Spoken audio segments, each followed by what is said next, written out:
Every year we hold an event here at Brigham Young University, and many other universities do as well, not necessarily to celebrate or commemorate the United States Constitution, but as Professor Davis said, to think about American values and to think critically and ask questions. So that's what we're going to be here to do today.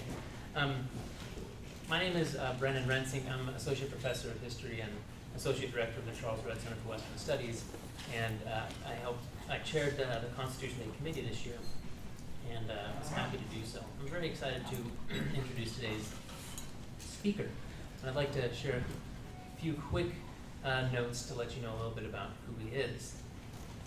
Keith E. Whittington is the William Nelson Cromwell Professor of Politics in the Department of Politics at Princeton University. He is a prolific scholar, author, editor, co-editor of numerous books, countless articles, book chapters, and other publications.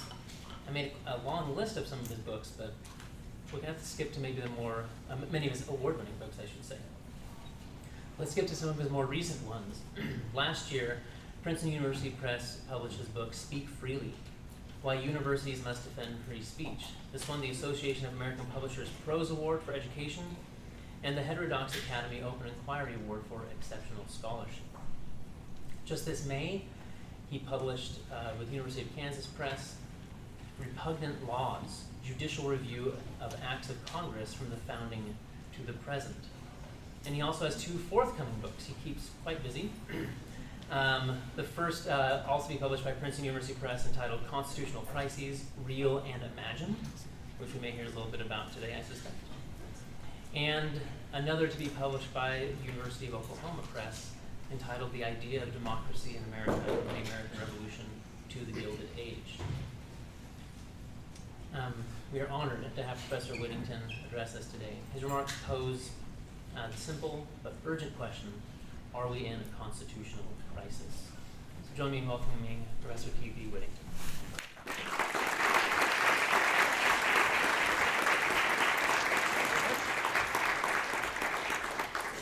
Thank you. I appreciate y'all coming out today. It's a beautiful day outside, so I know there's competition.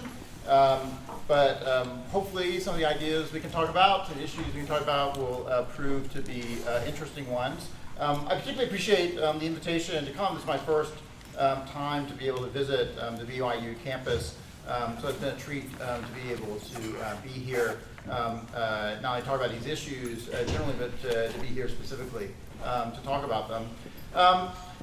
I've been interested in issues of constitutional crisis for a while, although I didn't begin thinking about them in terms of constitutional crisis. In part, I found myself a little disturbed that issues that I was quite fascinated with in terms of how they've played out over the course of American constitutional history had come to be called crises relating to the American Constitution.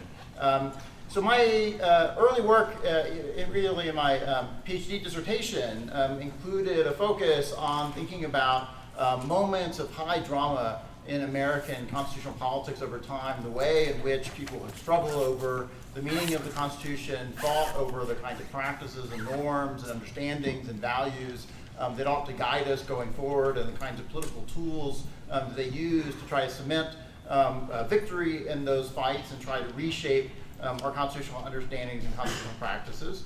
As part of that project and thinking about that kind of way in which politics has played a critical role in shaping our constitutional history, I was very interested in things like high-profile federal impeachments, including impeachments of Supreme Court justices and presidents of the United States. So I found it a little disturbing not long after I finished that dissertation. I was beginning my career when Bill Clinton suddenly found himself under impeachment threat, and commentators quite quickly started referring to this as a constitutional crisis. It seemed to me that we can disagree about whether or not President Bill Clinton should or should not have been impeached, whether he actually committed impeachable offenses, whether it was a good idea to try to pursue impeachments against him. But the mere fact that sometimes presidents might be charged with having engaged in impeachable offenses, the fact that we might need to explore an impeachment inquiry, should not in and of itself be characterized as a constitutional crisis. So it made me very curious why people felt the need to label these kinds of high-profile conflicts over the Constitution as a kind of crisis? What was being accomplished with that kind of talk? What might be the idea behind calling these things crises? And why exactly I found it disturbing, and why we shouldn't, I think, talk about them as being crises very much. It turns out the Clinton impeachment was not unique in the ways in which we tended to refer to that as a constitutional crisis. There was certainly a spike in people talking about constitutional crises during the Clinton impeachment. But in fact, American commentators and politicians, newspaper editors and journalists, activists in general have talked about constitutional crises quite frequently in the United States over the last several decades. And strikingly, this is a relatively recent innovation. That is to say, through much of American history, people didn't talk about constitutional crises in the United States. Even when we were engaging in moments of constitutional politics that in hindsight seem like we would characterize them as constitutional crises, the people actually living through them tended not to talk about them in that way. That's not simply because we didn't have the language of constitutional crisis. Americans would talk about constitutional crises in other countries. They thought that it was possible to have a constitutional crisis. They thought they could see them when they occurred, but they just tended to think they didn't occur in the United States. That instead, constitutional crises occurred someplace else. That's not true anymore. Now we tend to talk about constitutional crises in the United States all the time. We're constantly worried that we're on the verge of a constitutional crisis or we're already in one. During the Trump administration, this has become quite prominent again. So David Frum was a speechwriter for the George W. Bush administration, but a harsh critic of candidate Trump and now President Trump. Referred to Donald Trump before he was elected as a walking constitutional crisis, and that we could anticipate that if he were elected, we would find ourselves in one constitutional crisis after another. Certainly, lots of other people have thought the same about President Trump, both before he was elected, but also since he was elected as well. But notably, Donald Trump said the same thing about Hillary Clinton. So part of his closing argument is about why he ought to be elected, that he went to voters, part of what became his standard stump speech in the last weeks of the campaign leading up to the 2016 presidential election, was that we would have a constitutional crisis if we elected Hillary Clinton to be president of the United States. And the reason why Donald Trump argued we would have a constitutional crisis if we elected Hillary Clinton as president of the United States, because she would immediately be under criminal investigation and there'd be impeachment threats made against her. And if you had a president who was under possible criminal investigation, if there were scandals, if there were impeachment threats, that itself would be a constitutional crisis, which he urged we could avoid all that if we would only elect President Trump instead. We did elect President Trump. We didn't avoid all that. Instead, we continue talking about constitutional crisis, but I think we're mostly wrong to be talking about constitutional crisis. I think he was wrong to say that that would have been the case with a President Hillary Clinton. I think it's likewise wrong to think about President Trump being engaged in a constitutional crisis as well. I think constitutional crises, in fact, been quite rare over the course of American constitutional history. And it's worth thinking some about why constitutional crises have been relatively rare and why it's probably a mistake to easily start using this rhetoric of constitutional crisis.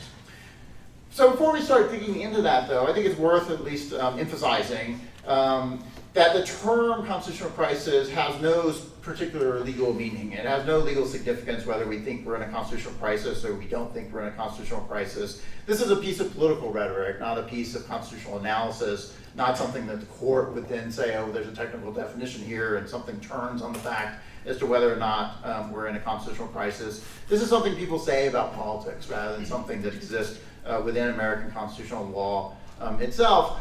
Even so, as a piece of political rhetoric, I think it's worth trying to pin down what is it people are trying to get at when they talk about constitutional crisis. What are they trying to say when they say we're risking a constitutional crisis? And why, as a piece of political rhetoric, should we be a little more cautious about throwing these kinds of charges out there?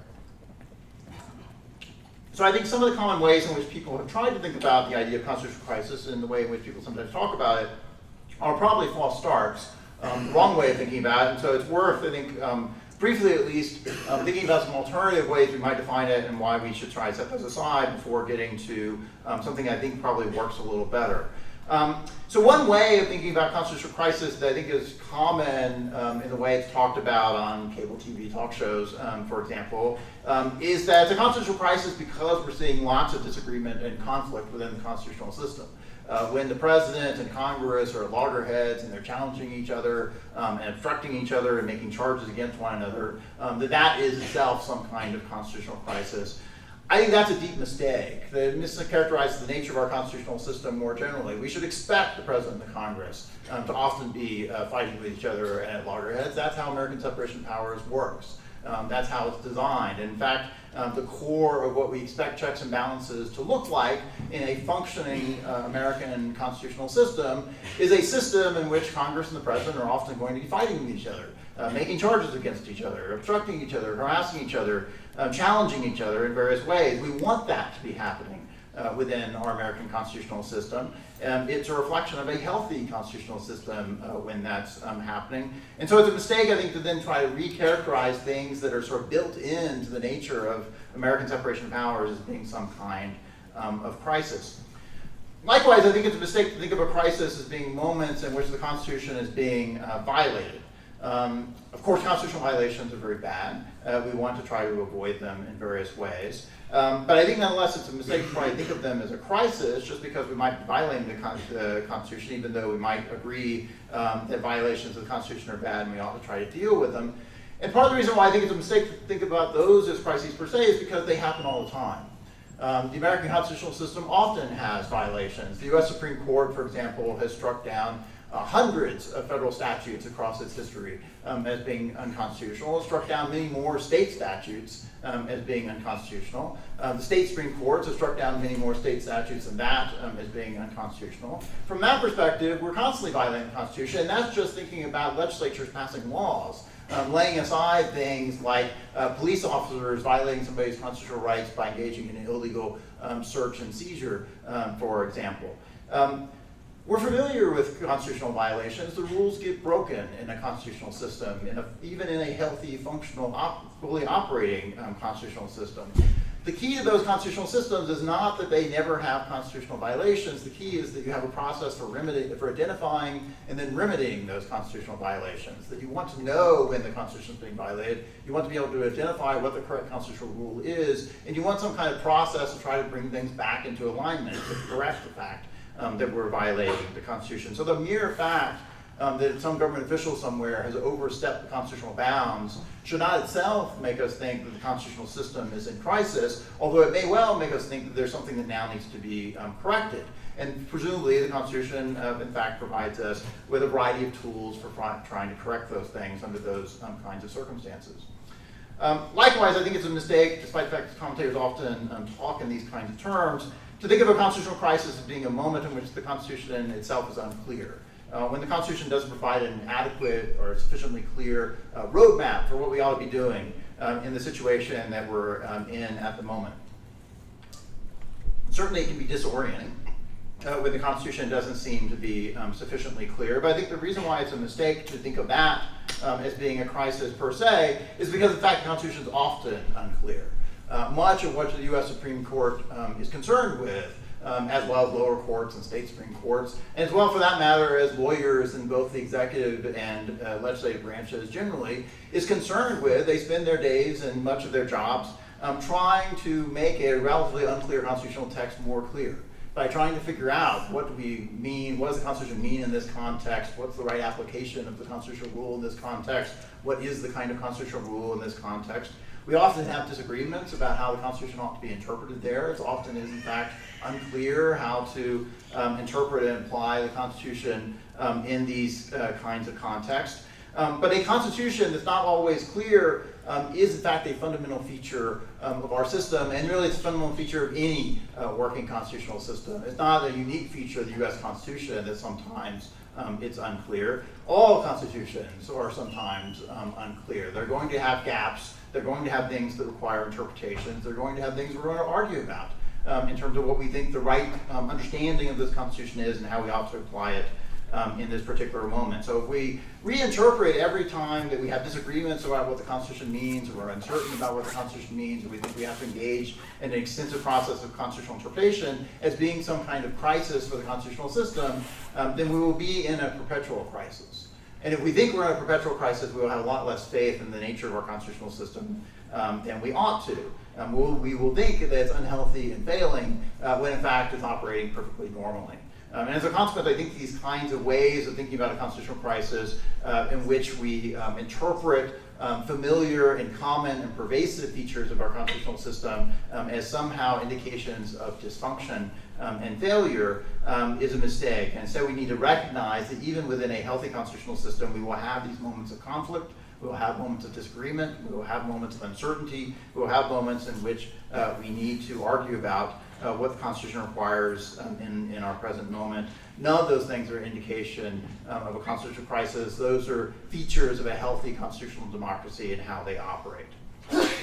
So if those are false starts in trying to think about a constitutional crisis, despite the fact that's how people often seem to be talking about it on TV or even in the halls of Congress for that matter, what is a constitutional crisis? When should we reasonably deploy the language of constitutional crisis to talk about what's happening here or also elsewhere? And like I said, we often, in fact, do use the term constitutional crisis to talk about what happens in other countries. And in fact, I think the way in which we talk about other countries gives us some guidance in how we ought to think about constitutional crisis in our country as well. And at heart, I think we ought to think about constitutional crisis and reserve that rhetoric of constitutional crisis for instances in which the constitutional system itself seems to be failing.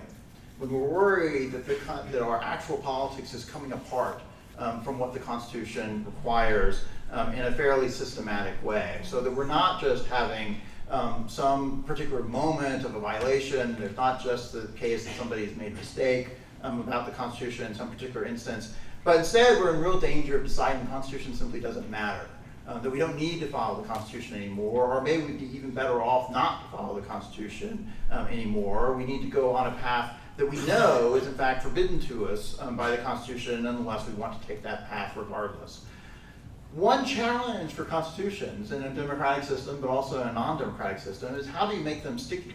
It's one thing to write a set of constitutional rules into a piece of parchment, to have a document that you call a constitution that makes lots of pretty promises about how politics ought to work. The Soviet Union had such a constitution. It existed as a written document. It had lots of promises about how the system ought to work and what kinds of rights people ought to have.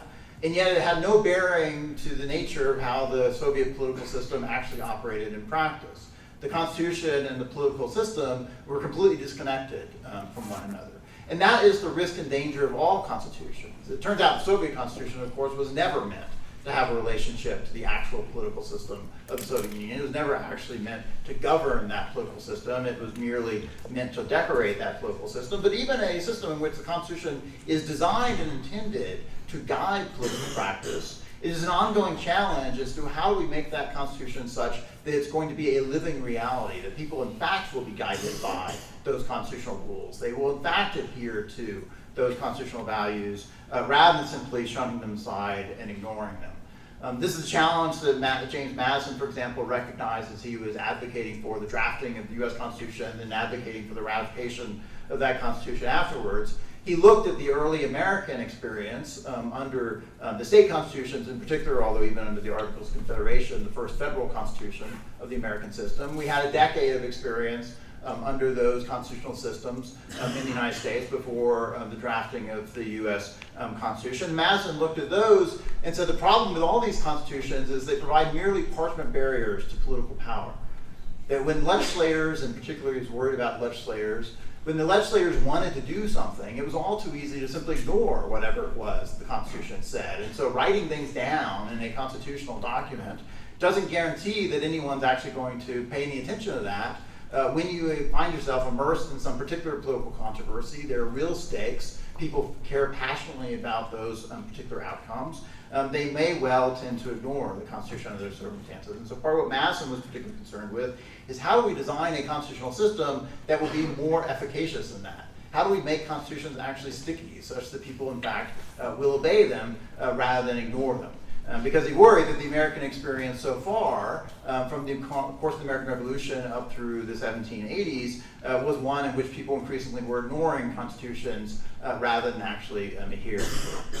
And Madison had lots of specific ideas about how you might go about that process, how you can make constitutions more sticky, how you might make them more effective, how you can make people actually pay attention to them. He was particularly skeptical of simply writing down rules in a constitutional text. So, for example, he didn't think it was a particularly good idea to add a Bill of Rights to the U.S. Constitution. Part of the reason why he thought it wasn't particularly useful to add a Bill of Rights to the Constitution, because he thought the Bill of Rights would be easily ignored, which he thought had already happened in the states, which all had the Bill of Rights attached to their state constitutions. Madison looked at those state experiences and said, it's one thing to say somebody has a right to something in a Bill of Rights attached to a constitution. It's quite another thing to make people actually obey those rights and actually protect those rights and secure them in practice.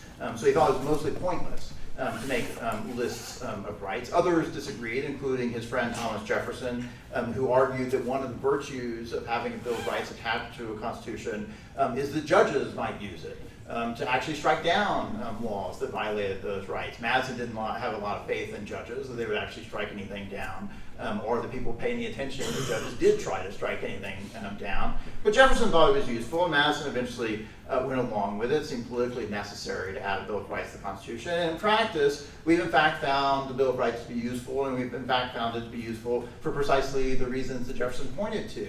That it turns out judges were willing to try to enforce those provisions of the Constitution, and people did in fact tend to pay attention to judges, but it was a long struggle to make that happen. So if this is a fundamental challenge of how do you make constitutions reality as part of our lived political experience, and we have challenges in making that work, how do we identify these moments of constitutional crisis when things actually might be falling apart, when the reality of politics might be coming apart from what the text of a constitution says we ought to be doing in general? And I think we can identify two different kinds of crises that both link to this fundamental fear that the Constitution will no longer describe actual politics, but the dynamics of them are slightly different. One of which I would call a crisis of operation, and the other a crisis of constitutional fidelity. So a crisis of operation is when you follow all the constitutional rules, but it leads you to an outcome that in fact is politically unsustainable. So that you find yourself, for example, following constitutional rules, but you reach a deadlock such that you cannot move forward in a situation in which you feel an overwhelming political need to move forward.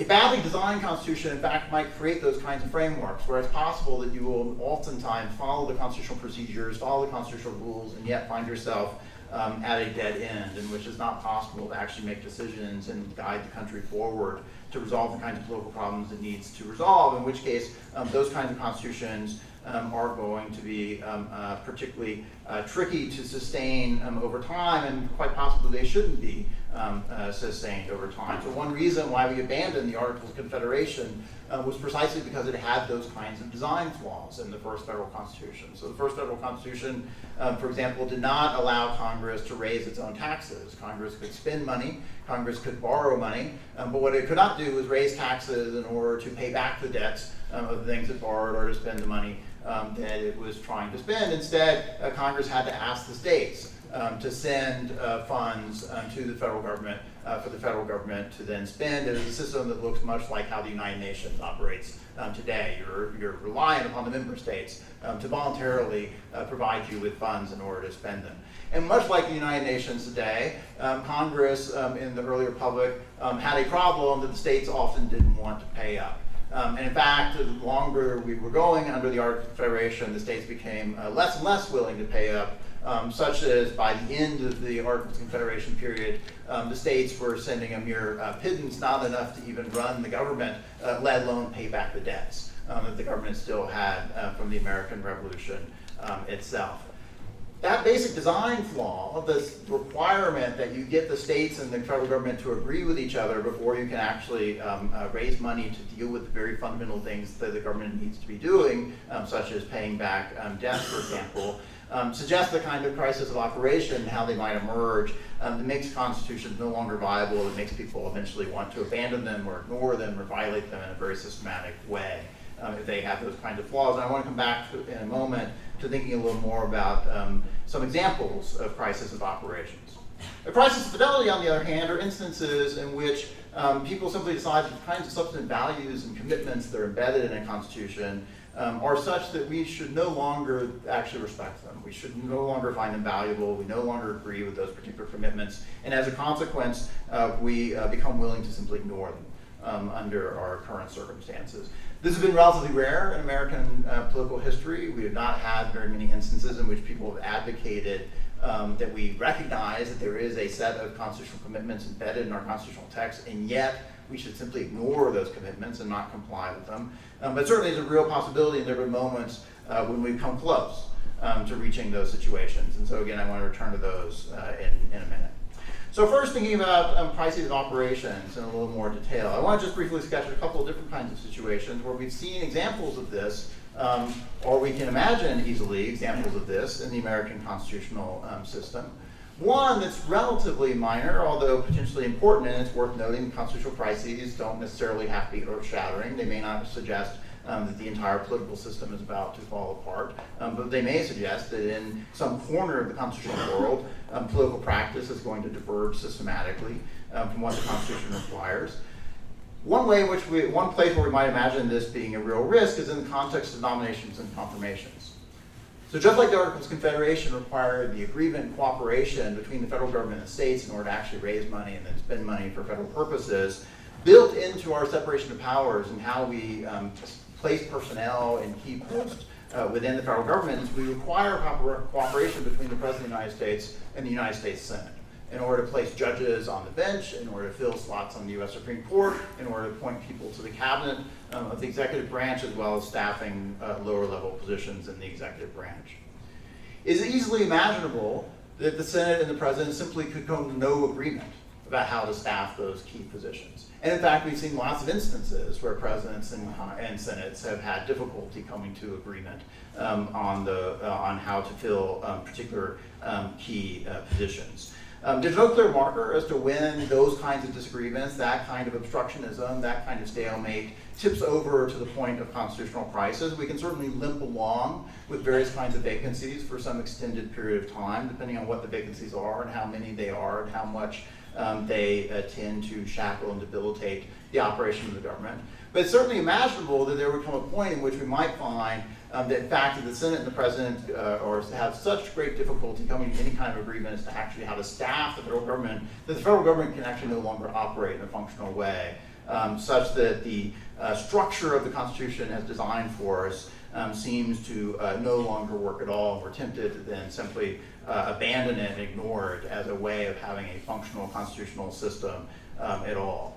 So we've seen, of course, little examples of this. We've seen this in examples relatively recent, like with Merrick Garland's nomination to the U.S. Supreme Court, where the Senate for several months decided we can hold open a Supreme Court vacancy. There have been other moments in American political history in which the Senate thought it would be reasonable to hold open vacancies on the U.S. Supreme Court for a period of months, more months, in fact, than the Garland nomination represented.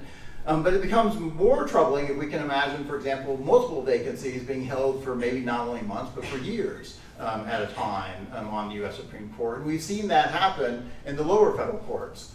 So since the mid-1990s up until basically the Trump administration, when the Senate changed some important internal rules that made it possible to move forward, we were having an increasing struggle to actually get lower court nominees, in particular nominees to the Circuit Court of Appeals, the Intermediate Court of Appeals in the federal system, confirmed by the Senate. Presidents would send up names and the Senate would simply sit on them rather than confirm those appointees. Many of the circuit courts then began to shrink as to how many judges were actually on the bench capable of hearing cases and moving cases forward, simply because of the number of vacancies that were accumulating within the judicial branch as a consequence of the fact that the Senate and the President couldn't agree with each other on actually confirming judges. As I said, some of that's a function, in that case, of internal procedures. So the Senate had lots of internal procedures built into its own rules, not simply a function of the Constitution itself, in which it was possible to obstruct nominees and made it relatively easy then to not get confirmations approved. And one thing the Senate could do then to deal with that problem was to change its own internal operation so it was easier for majoritarian Senate to simply confirm judges without having to get agreement from the other party, for example.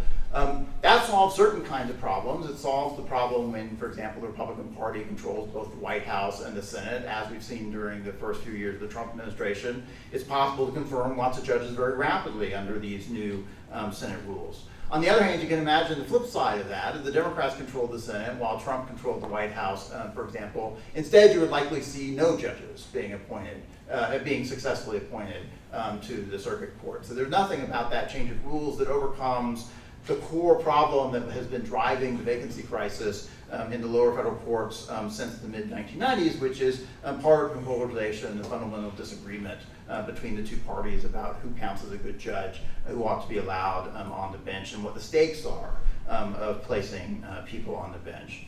It's likewise true in our current context of polarization. It's not too hard to imagine a new president coming to power, newly elected, but at the same time a Senate coming to power held by the opposition party, and that Senate not agreeing, for example, to fill any vacancies on the U.S. Supreme Court, not just for the few months remaining at the end of a president's term, but for an entire presidential term. For example, as Ted Cruz threatened to be the case if Hillary Clinton actually won the presidency in 2016, Republican Texas Senator Ted Cruz suggested, well, maybe we should just continue to hold this seat open, not only for the last stages of the Obama presidency, but maybe for the next 4 years as well, which presumably implies as well potentially then additional vacancies ought to be held open as well. It raises questions about how long can the court limp along with vacancies, maybe multiple vacancies accumulating on the bench. But you can likewise imagine, for example, a Senate deciding we're not willing to confirm your nominations, any nomination you might credibly make from your administration, as to for a cabinet secretary to run Homeland Security, for example, or the Justice Department, or the EPA, because the disagreements are so severe between the two parties that there's just no middle ground such that the Senate is willing to confirm anyone that a given administration might put forward. The way we've designed our constitutional system requires a certain level of cooperation, and if that cooperation breaks down, then the constitutional mechanisms themselves become much more problematic as a way of actually maintaining a functional government over time. A second kind of crisis operation, though, might emerge out of what we might think of as sort of the fundamental framework on which our constitutional system is grounded more generally, and that is popular sovereignty. That we think the authority of our constitutional system arises from the fact that people have consented to this particular constitution, creating this particular political system. And if we think that's the authority on which the government operates and why we have the Constitution we have and why people are appointed under that Constitution and elected under that Constitution, exercise power under that Constitution, then it raises the question of how do we know that people have agreed to this particular Constitution and as a consequence this particular government? Well, in general, that hasn't proved too difficult. We sort of assume we got one government, we elect people to it, and they in fact exercise power, and so it all sort of seems relatively streamlined, even if lots of people are sort of unhappy about what that process looks like. But on occasion, that might break down. One of the places where that broke down was in Rhode Island in the 1840s. Rhode Island is unusual in lots of ways. It's a very small state, of course, with a relatively small population. And one of the things that was unusual about Rhode Island is during the colonial period, it operated with a charter that did not create a royal governor. All the core officers under the colonial system in Rhode Island were elected by the people of Rhode Island. As a consequence, when the American Revolution came, all the other states had to rewrite their constitutions in order to get rid of the governors in particular, who were often appointed by English authorities. Rhode Island didn't need to do that. Its government was already elected by the people of Rhode Island, and as a consequence, Rhode Island just kept its old charter and just used that as the constitution going forward after that period. That worked for a while, but one problem with not rewriting your constitution after the American Revolution is it works fine in the sense of you didn't have to get rid of your governor like lots of other states did. But one consequence of working under that old charter is, like lots of early state constitutions, and certainly those colonial charters as well, is it tend to apportion political power heavily toward the East Coast, where the early population settled in those initial colonies in the first place. So as population entered into Rhode Island and people moved west in Rhode Island, even though Rhode Island's very tiny, so moving west didn't take them very far, but nonetheless, they were moving from the eastern seaboard to the western part of the state of Rhode Island, and the consequence was that the legislature increasingly was simply reflecting a smaller and smaller base of people that existed on the east coast of Rhode Island, and it didn't represent at all the people who lived on the west side of Rhode Island. And unsurprisingly, the people on the west side of Rhode Island were very unhappy about that. And they were unhappy about it because it had economic and other political consequences for them, that they were not being represented in the state legislature.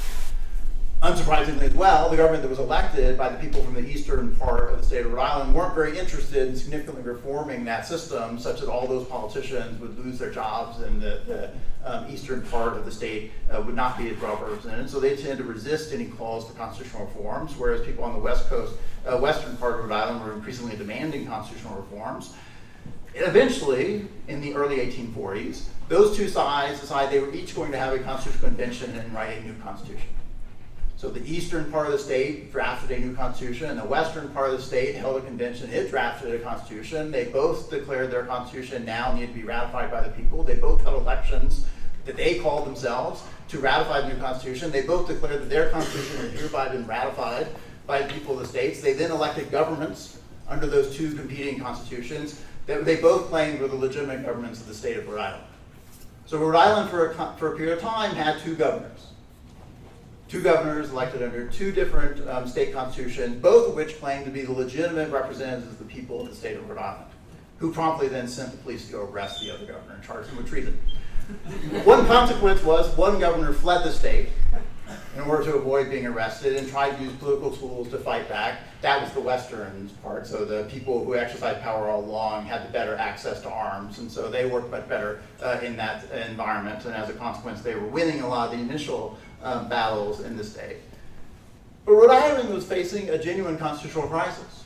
It was not obvious which, in fact, was the legitimate constitution of the state of Rhode Island during that period. It was not obvious which was the legitimate government of the state of Rhode Island during that period. And there's no easy way of figuring out which one is the legitimate government of the state of Rhode Island during that period. And so as, for example, the reformers were constantly lobbying the federal government, they filed lawsuits that went up to the U.S. Supreme Court trying to get the federal government to intervene to declare that one government was the legitimate government of the state of Rhode Island and the other one was not. And the federal government didn't want any part of it because it wasn't obvious how you would tell which one was the legitimate government of the state of Rhode Island. Eventually they compromised. They wrote yet a third constitution that gave some additional power to the western part of the state, and so people were willing to settle. The new governor elected under that constitution issued pardons to the old governor who had been chased out of the state during the so-called Dorr War of the 1840s. But this is a genuine possibility within a constitutional system that's grounded in popular sovereignty. That is, there's a genuine possibility that it could become unclear as to when the people have actually authorized certain kinds of government officials to exercise governmental power within that political system. Not very likely, it doesn't happen very often, but it's a possibility, and it happened in a version of it in Rhode Island, it's happened in some other states, but also, for example, reflects the way the secession crisis played out in the United States in the 1860s. I want to turn briefly also thinking about problems of constitutional fidelity, right? Moments in which we may no longer think that we ought to adhere to the constitutional rules as laid down. So as I noted, it's not been a very common feature of American politics for mainstream politicians to declare that there are parts of the Constitution I'm just going to ignore. American politicians may well say there are features of the Constitution that are bad and we ought to change them in various ways. We ought to pass a constitutional amendment to get rid of the Electoral College, for example. We see presidential candidates making that argument now. But what we don't see are presidential candidates saying the Electoral College is bad and therefore I'm not going to recognize the winner of the Electoral College. Whoever wins the Electoral College vote will not in fact be the President of the United States. The real President of the United States, the person that ought to take the oath of office, is whoever wins the national popular vote, for example. And we're just going to follow that as the rule going forward. Mainstream American politicians tend not to do that, but radical activists sometimes do that. So for example, the Garrisonians, who were a movement within abolitionist politics in the antebellum period in the United States, came to influence, arguing precisely that the U.S. Constitution was fundamentally flawed in very basic ways. Fundamentally, it was an evil document because it was fundamentally a pro-slavery document. And as a consequence, the correct approach to thinking about the US Constitution was to refuse to obey it. The Garrisonians became a very powerful political movement within anti-slavery circles, and if they had actually won political power in the long run, we can imagine very dramatic consequences following from their approach of how you ought to think about the US Constitution as simply a document that ought to be ignored rather than a document that ought to be obeyed. Ultimately, the Garrisonians did not win out within the anti-slavery struggle. Instead, a different faction emerged within the anti-slavery movement, led by people like Abraham Lincoln and Frederick Douglass, who argued that the Constitution fundamentally was not a pro-slavery document, but fundamentally the Constitution was an anti-slavery document. As a consequence, it could be interpreted in ways that were consistent with the anti-slavery movement. It could be amended in ways that would be consistent with the goals of the anti-slavery movement. And it wasn't necessary to simply throw out the Constitution or ignore the Constitution or disobey the Constitution. Instead, you could reform the Constitution in various ways. And that's what successful political movements over the course of American political history have tended to do. That even though there may be radical activists within those movements who say the Constitution is so fundamentally flawed that what we really ought to do is ignore that Constitution, the more successful parts of those movements, the parts that eventually go mainstream, the parts that ultimately win political power, traditionally have been the movements that say we can reform this, we can fix it, we don't have to simply ignore it or break it or end it. But we have had moments when at least mainstream politicians have been tempted to go that route as well, and one of those moments came during the Great Depression. So Franklin Roosevelt, during his first term of office, among the first things that he did and that the New Deal Congress did in support of him was stop the exchange of gold within the United States. The United States at that point operated on a gold standard. It was possible to freely exchange dollars for gold. And one of the problems the United States faced was that gold was rapidly leaving the United States as people were taking out gold reserves from the United States in the midst of that crisis. The approach that Congress and the government took was they were going to suspend payments in gold. It was no longer possible to exchange dollars for gold. This had a variety of consequences, and among those consequences were consequences for a specific set of government bonds, most of which had been issued during World War I, in which the federal government had agreed to pay its creditors back in gold, because the creditors didn't want dollars, because the dollars might be devalued and weren't worth very much. So they demanded, as part of the conditions of making loans to the federal government, that when it comes time to pay this debt back, you will pay us not in dollars, because who knows what that's going to be worth. You have to pay it back in gold. And as part of this suspension of gold payments, the federal government announced, we're not paying those things back in gold. We're just going to give people dollars. Now, as you might expect, then the creditors thought, well, that's a bad deal. In fact, they're going to lose hundreds of millions of dollars if they pursue that deal. And so they sued and took the federal government to ultimately up to the Supreme Court, challenging this as a constitutional violation for the government to refuse to pay back its own debts on the terms in which the government itself had contracted those debts. And it was very uncertain how the Supreme Court was likely to rule on that case. And Washington, D.C. was abuzz in thinking about how the Supreme Court might rule in that case. This was, in fact, the most important case during the first few years of the Roosevelt administration, far more important than other New Deal cases that we subsequently remember more. And remember them more because they played out differently at the end than this one. But it's this case that had Washington staying up at night thinking about what are going to be the consequences of the court rules against the administration. It was this case that had the Attorney General having to issue explanations to the press that we probably won't declare martial law and arrest the justices if they rule against us. But we definitely will have some kind of emergency, and we won't really tell you what our plans are under those circumstances. But I can reassure the market that we're definitely never going to pay back these debts in gold, no matter what the Supreme Court says. We will find a way around that. Reporters and columnists who were close to the administration tried to reassure people that, of course, the government didn't mean they were actually going to violate the law. Of course, they didn't mean they were going to actually ignore the U.S. Supreme Court ruled against the government. But there were serious plans afoot to what to deal with it, and people were really scared as to what the consequences would be if the court ruled against the government. And the justices themselves were fully aware of these debates. So many of these announcements coming out of the administration about what kind of drastic actions might have to be taken if the government if the court ruled against them occurred while the justices were deliberating, and in fact the justices' own personal files are filled with newspaper clippings of exactly these kind of comments emerging out of the Justice Department and the administration more generally. At the end of the day, the Supreme Court blinked. So the Supreme Court wound up issuing an opinion in which it said that the government is clearly violating the Constitution by refusing to pay these things back.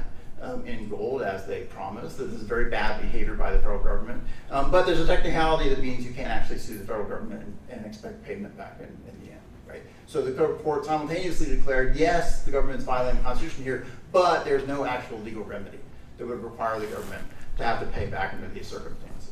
And everybody breathed a big sigh of relief about how that was resolved. The next day, it was leaked to the press that Franklin Roosevelt actually had prepared a speech to be delivered in the case the Supreme Court ruled against him, in which he expected to announce to the American public that he would not obey the U.S. Supreme Court on this ruling because the stakes were too high.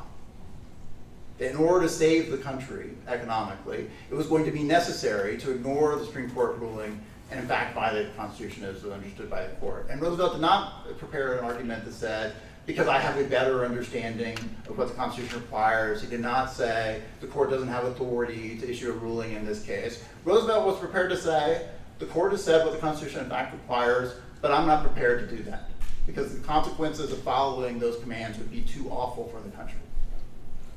He didn't have to deliver that because the court blinked. He gave lots of hints to the court that he might deliver something like that. And of course, one reason why that speech was leaked because it gave also hints to the court that in the future I might have to read a speech like that to the American people if the court issues a bad ruling in quite the wrong case as we go along. So we had a moment at least where the President of the United States came very close to wanting to say, we might actually have to depart from the Constitution because the consequences of following the Constitution are too bad. Not because, as the Garrisonians thought, the Constitution is intrinsically evil, but maybe because what the Constitution requires in this particular context is so bad that we actually can't live with the consequences. And as a consequence, we have to be prepared under those circumstances to simply ignore the Constitution. So there are moments and ways in which we can imagine a constitutional crisis occurring in the United States. There have been moments and ways in the American historical experience where a crisis has been a real threat over time. Our constitutional system has been stabilized both by the nature of our constitutional text and by the norms that have been built up around that text. Our text is relatively well written such that it doesn't create lots of very fundamental flaws that it's impossible for politicians to work around and work with, and as a consequence it's proven reasonably adaptable over time. But moreover, the text is supplemented by a set of norms that encourages government officials to comply with the Constitution even when it gets in the way of their immediate goals and projects and what they see as being in their self-interest. It requires politicians to exercise some self-restraint, even in the face of instances in which the Constitution seems to be creating obstacles to what they want to accomplish. But the worry is always that we might come to a situation in which that desire to achieve immediate effects, our immediate interest, our immediate political agenda is so great that it overwhelms our thinking about these longer-term implications about how to sustain the Constitution itself. That partisanship, for example, overwhelms our ability to actually work together. That the Constitution requires that the Senate and the President be able to cooperate in various crucial ways in order to keep the government functioning. It requires the President and Congress to be able to cooperate in various crucial ways in order to keep the government operating. It's easy to imagine, increasingly easy to imagine, partisanship working in such a way that it overwhelms that ability to cooperate such that the government eventually breaks down, that the kind of constitutional expectation that it's possible for politicians to set aside their disagreements in order to make some progress for the common good may no longer in fact work within a given political system. And under those instances, when you encounter those kind of obstacles, you may find increasingly a threat and potentially a reality in which politicians withdraw from the constitutional scheme entirely. Eventually decide we have to work around or ignore the Constitution in various ways because the Constitution simply can't govern us in the way in which we need to be governed in practice. We haven't yet encountered very many instances of that across our history. But there's always that possibility. And so thinking about when constitutional crisis is real and when it's not so real, I hope is useful in trying to think about how the constitutional system actually operates in practice. What should we normally expect out of a healthy constitutional system? But also, what are the things we ought to worry about when we see them start developing such that we think maybe that's not such a healthy development and we ought to find ways of pulling back. So thank you very much.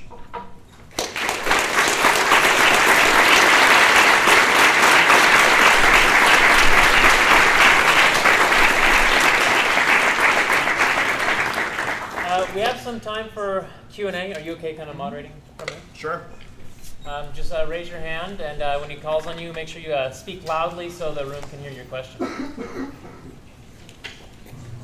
Yeah. Would Andrew Jackson just ignoring the Supreme Court when it comes to the Indian Removal Act be a crisis of fidelity? So I think we'd worry about it being a crisis of fidelity if Jackson actually did that. One of the common stories we tell ourselves about Andrew Jackson presidency, and the question is about whether or not the Andrew Jackson presidency and Jackson ignoring the Supreme Court in the case of Indian removal constituted an instance of a crisis of fidelity. And Jackson wasn't, the problem is in part that Jackson was not ever called upon to actually enforce a judicial order relative to the Indians. So there was a conflict between the Cherokee tribes and the state of Georgia in particular. The state of Georgia, in fact, was willing to ignore judicial orders in various ways. And Jackson wrote a series of letters to various political confidants in which he said it would be effectively impossible to enforce the court's orders if this continues to play itself out, because the government simply doesn't have enough troops to make this work in these contexts.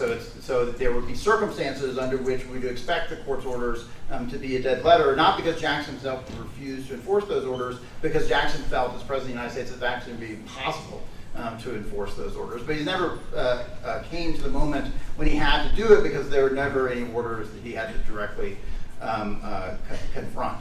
I think the closer thing, though, to a genuine constitutional crisis of fidelity, particularly that we all worry about in that context, is not Jackson's own behavior in that context, but the behavior of Georgia government officials, where Georgia government officials are willing to say, we're not going to obey court orders in this context, and quite likely we're not going to obey even clear constitutional requirements in these kind of contexts. And certainly, especially in early parts of American history, but also later in American history as well, there have been instances where state government officials have not been very compliant with federal constitutional requirements and are willing to say, if this is what the U.S. Constitution requires, I'm not willing to go along with it.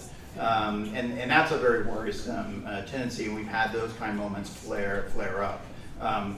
For the most part, that's been contained to states. We haven't had national political leaders do it, although we've had state government officials do it. But certainly worrisome even for state government officials to do it as well. Yeah. So I do have a question. What about the Korean and Vietnam wars? Because they were wars that were not officially declared by Congress. So does that constitute something like a crisis of fidelity almost, or?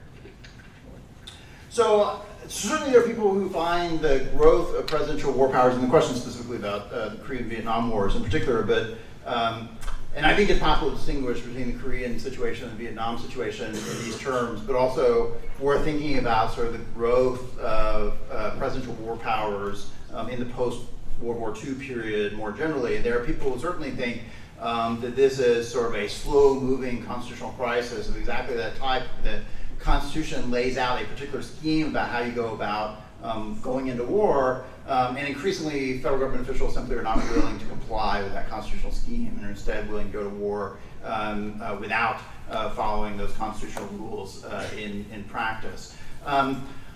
I think it's a little complicated to think of it strictly, although I think it's a fair concern to think about as a crisis of fidelity in that sense, but it's a little complicated in a few ways. In part, what we have not done very often since World War II is actually declare wars as such, but instead we've relied upon our authorizations to use military force in various kinds of ways. And Vietnam is an example of that, where Congress in fact authorized the president to engage in military conflict in Vietnam, but didn't do it in the form of a declaration of war. And I think there's reasonable arguments to think that the crucial feature there is not the precise form that Congress uses to authorize military conflicts. The key thing is that Congress is authorizing the military conflicts. Korea, I think, though, is much more complicated in that regard, because Korea was precisely a situation where Congress did not, in fact, provide prior authorization. And moreover, the Truman administration argued Congress did not need to author prior authorization, that the administration had adequate legal authority to act on its own terms. And part of the legal authority that the Truman administration pointed to was the fact that Congress had previously, or the Senate, U.S. Senate in particular, had previously ratified the United Nations treaty And the United Nations Security Council had authorized the use of military force in Korea, and Truman argued that was sufficient to justify the US president committing American troops in Korea. The Korean argument was an extremely bold assertion of presidential power, more bold than really any other president has ever argued in order to engage in a major wartime conflict. Although I actually think that some of the legal opinions being issued by the Obama administration and the Trump administration creep up on something pretty close. Because they too, in the case of Obama, wanting to engage in hostilities in Libya, in the case of Trump wanting to engage in hostilities in Syria, in both cases Congress wasn't willing to go along, and so it wasn't politically plausible they could get even an authorization to use military force in those circumstances. And they eventually issued legal opinions saying it wasn't actually necessary to get an authorization to use military force in those circumstances. The president had adequate legal authority on its own. Notably, in all these contexts, presidents are still trying to make legal arguments. They're still trying to say, I am complying with the Constitution. I just have a complicated constitutional argument about how I'm complying with the Constitution.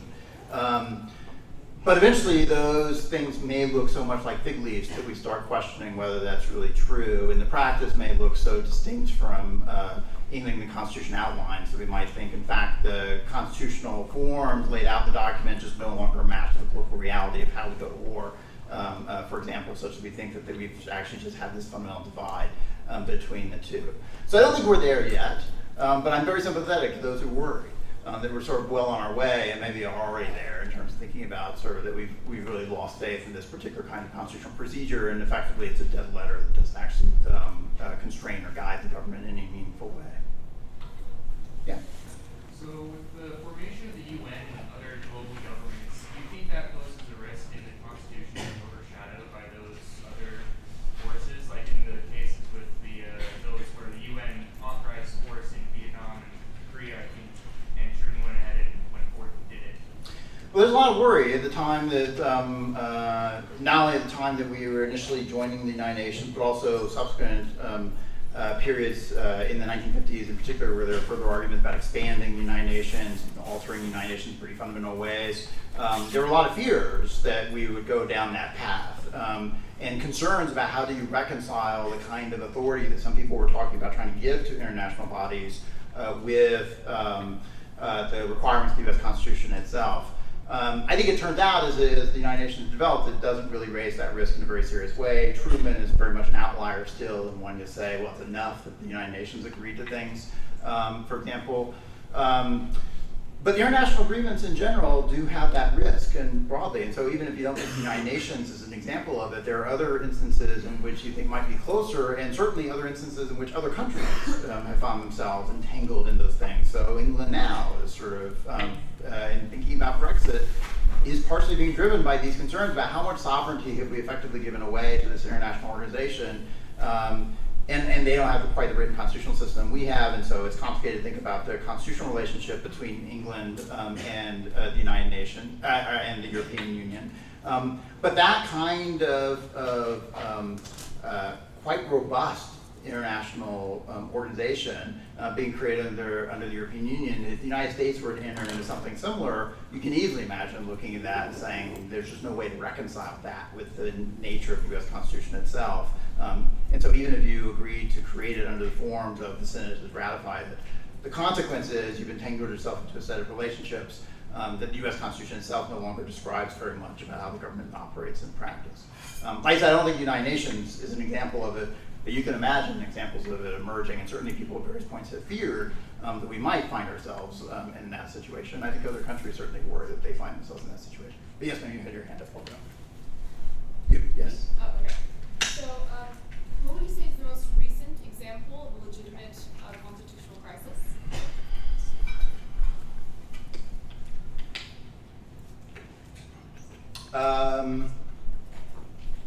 So I'm pretty inclined to set the number of actual constitutional crises as being quite few, and so I'm actually inclined to think the secession crisis was actually the last one of a genuine constitutional crisis. I think there have been moments where we've sort of been on the doorstep. Sometimes we didn't know we were on the doorstep of a constitutional crisis. I think this moment where FDR was contemplating actually ignoring the Supreme Court in this very high-profile case as an instance. I think there's a question about how do we think about local government officials ignoring federal judicial orders, for example. And we saw lots of that over the course of the first half and mid-20th century, particularly in response to racial civil rights issues, where a lot of southern state governments effectively said, I don't care what the federal courts are saying about this, I'm not complying. And so effectively subverting then constitutional requirements in various ways. And people were sort of systematically being denied their constitutional rights in ways in which it was not clear there were any remedies, in which it's easy to look at that situation and say, functionally, we have just now departed from the constitutional requirements, and the Constitution just doesn't govern us anymore in any kind of meaningful way. So I think if we start thinking about those kinds of local government officials and including them as within the scope of what we're thinking about, then I think we have a lot more stuff that actually starts looking like a genuine constitutional crisis in that sense, where there are entire jurisdictions of the United States that are effectively not being fully governed by the U.S. Constitution because you have local government officials who simply say there are requirements we're not willing to comply with, and the federal government itself is not willing to step in and insist that they be complied with. In part because maybe the federal government doesn't feel like it has the capacity to insist that they be complied with, in which case then you have something much more recent. I think the stuff that people in fact have talked a lot about as being constitutional crises more recently, the Clinton impeachment, the 2000 presidential election dispute, various things in the Trump administration. I don't think any of those fall within this category. Yeah. So going along that, the last two administrations, what's Right. the closest we've been to an actual constitutional crisis? What's the closest we've been? Well, so I think part of the issue with the Obama administration, I think not very much, depending a little bit on how you think of the Libyan stuff. So like I said, there's some people very concerned about the war powers issue and the extent to which executive branch thinking about how presidential war powers looks has departed from the requirements of the constitutional text. I think the administration still, even in the Obama administration, was trying to make arguments that we're still complying. We are trying to comply with the U.S. Constitution. We recognize the U.S. Constitution governs us here, and we've got an argument about how we fall within it. But I think that argument is pretty strained. I think the Trump administration, their legal opinions about the Syria bombings were pretty strained as well, and then for the similar reasons as the Obama administration's things. But it's also true with the Trump administration, if you took for President Trump's own statements seriously, then I think we'd worry about a constitutional crisis quite a bit. I tend to discount President Trump's statements. In part, I discount them because I don't think they're actually reflective of actual administration policy. So he will say things, and the administration actually won't do any of those things. And if the administration will actually try to do the things he says, then I think we'd have more problems from that kind of perspective of thinking about the scope of the Constitution. But also I think that part of the reason why the administration doesn't actually do all the stuff he says is because in fact there's very little political support for doing some of those things. So the kinds of things that he suggests that might creep into the zone of the genuine constitutional crisis are also things where probably no one else is going to go along with it if he were to actually try to do it. So one of the continuing fears across the Trump administration, for example, is the fear that Trump might in fact ignore judicial orders. So if the Supreme Court ruled against the Trump administration on something the president cared about, he would just refuse to comply. I actually don't think Trump's very likely to actually pull the trigger on that and actually refuse to comply. And moreover, even if Trump decided and he got his administration organized to try to do it, I don't think he had much support within the political class more generally, including from the Republican Party, to do it. So I think part of what you think about in terms of how serious the constitutional crisis are we facing is a question of, well, would anyone actually support him on this? So one of the things people are sometimes contemplating now, for example, is imagine Trump loses the 2020 election and he just refuses to leave the White House. Right? There's a version of that story that looks a lot like a constitutional crisis. But the version of that story that looks like constitutional crisis is probably not the one in which everybody just ignores the guy and eventually gets sort of dragged out into the streets. And which is probably how it plays itself out, right? And instead, people issue an order, go to court. The court issues orders saying the president's lost. He now has to leave the office. There's in fact an oath of office being given to the president's successor. Both parties recognize the legitimacy of the president's successor and treat them as the new president of the United States. Depending depends a little on how you think about that, as to whether or not you want to think about that as a constitutional crisis. Certainly would be Trump trying to create a constitutional crisis, but probably doesn't get there, in part because there's no support for it. And I think that's part of what we want to look for in a political system in general, right? So it's not just, do we have one person tweeting something that if it was reality would in fact be a constitutional crisis, but instead we want to be thinking seriously about what's the degree of support here, how do other political leaders behave, what's the level of political support around a set of behaviors that would tend to undermine the constitutional system. And when we ought to really worry is when those things are starting to fall into place. If we really start thinking, for example, no, if Trump said he's not leaving the White House after losing an election, which everyone can obviously see he lost the election in 2020, and we also think the Republican Party would totally be in his corner on that, and Republican congressional leaders, for example, would completely support him in that, and we'd have a second oath of office being delivered in Mar-a-Lago, and the Republicans would all be there, whereas the Democrats were all meeting in Washington, D.C., that starts looking like a constitutional crisis, right? But it depends a lot more on one guy tweeting. Right? It depends on how lots of other political actors behave. And so part of what we want to think about is when we're thinking about how healthy is the constitutional system, is we want to think about not only what people say on social media, press conferences, and newspapers, but also what do people do and how much support do they have in doing it. Right? And when we really ought to worry is when there's real evidence that in fact there's broad-based support of serious political leaders in which there's actual political mobilization behind those kinds of actions. And then we ought to be pretty disturbed, right? And you worry that the tweeting leads to that eventually, right? And so better to cut it off rather than go forward, but don't want to panic too soon. You time for one more. Okay, yeah, right there. Actually, kind of a follow-up to that. So, and I hope that I word this correctly. To what extent is the President of the United States constrained to reveal his true administrative plans to the public?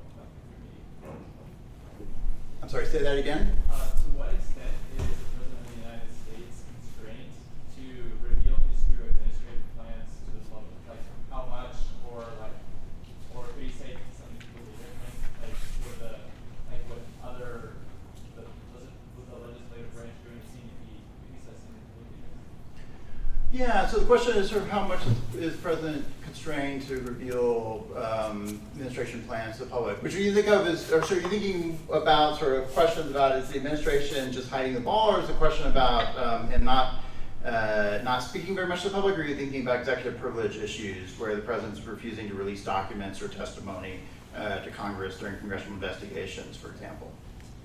Which one do you have in mind? More the first one, actually. More the first one, yeah. So, I mean, one thing that you sort of, so it's been a feature of recent presidents, for example, they hold fewer press conferences than earlier presidents do. So we might think sort of one of the norms of accountability for presidents is they're willing to meet with the press, they're willing to speak in public, and they're willing to answer hostile questions and actually engage people and explain what's going on in administration, defend themselves against various kind of challenges and the like. And I think we would worry about the health of the political system if presidents increasingly ignored that. And so one of the interesting features of, among many, of Trump's sort of departure from how other presidents have done things is he doesn't have formal news conferences for the most part. He tends to answer questions from reporters when he's meeting with other foreign leaders in the White House lawn. He answers questions from reporters while he's standing on the lawn, moving to the helicopter and stuff, which other presidents of course have done that kind of stuff as well. But he's very unlikely to actually stand behind a podium and say, we're having a formal press conference, ask some questions, and I'll answer them. And that can be worrisome, right? If you think that presidents, in fact, are not holding themselves publicly accountable anymore, they're not revealing information to the public itself about what administration policy and thinking looks like. They're not willing to justify themselves. So one thing that you worry about, for example, and one thing I think constitutional systems require, is that government officials be willing to justify their actions and justify their actions in terms of the Constitution, right? So if they think they're undertaking an action and people are concerned that this violates the Constitution, even if it's the case where you can't necessarily take them to court, and there are actions that, for example, presidents might take where it's not easy to take them to court and they might not be held to account in a courtroom, nonetheless, you want the administration to be willing to offer a constitutional argument to say, this is why I think this is okay, and in fact, I'm authorized to do this under the Constitution. Here's the argument.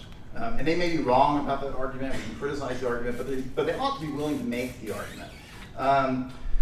One thing that's worrisome about the war on terror, for example, is that the Bush administration was not often very willing to make public constitutional arguments to defend some of its exercises of executive power and how it conducted the war on terror. And the rationale for why they didn't want to do that is, of course, because a lot of that effort is clandestine, and as a consequence, we can't reveal publicly what we're doing, let alone provide an explanation of why we ought to be doing it. And that's a real concern, right? So they're not wrong to say there's a real concern here about we can't explain why the National Security Agency is authorized to engage in the surveillance it's engaged in because we can't explain what the National Security Agency even does, let alone offer you the constitutional explanation about why it's okay what they're doing. So they have a rationale for why they're doing, but it is worrisome that you find yourself in a situation in which the government is doing things they can't tell you about and they can't offer explanations about, in which arguably they potentially are engaged in constitutional violations, and it's not possible to remedy those violations or to hold them account even in the form of having them make justifications for those arguments. If too much of the government withdrawals behind that, and that becomes too severe, you do worry quite a lot about whether the government is effectively coming apart from the constitutional system. And these kind of national security cases are among those situations where you worry about that in a pretty severe way, where the government is doing things they can't in fact reveal in public, doesn't want to reveal in public. And as a consequence, it's very hard to hold it to account because you don't even know what they're doing, let alone know why they're doing it and trying to remedy it very effectively.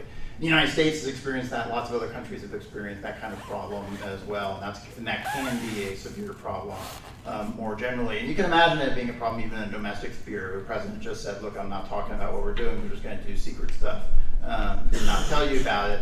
And Congress isn't going to bother actually asking questions about it either, so no one's really knowing what's happening inside the administration. That's clearly not how the constitutional system is designed to work, and it clearly, over time, will in fact undermine the workings of the constitutional system as a whole. So thank you. I appreciate y'all coming out.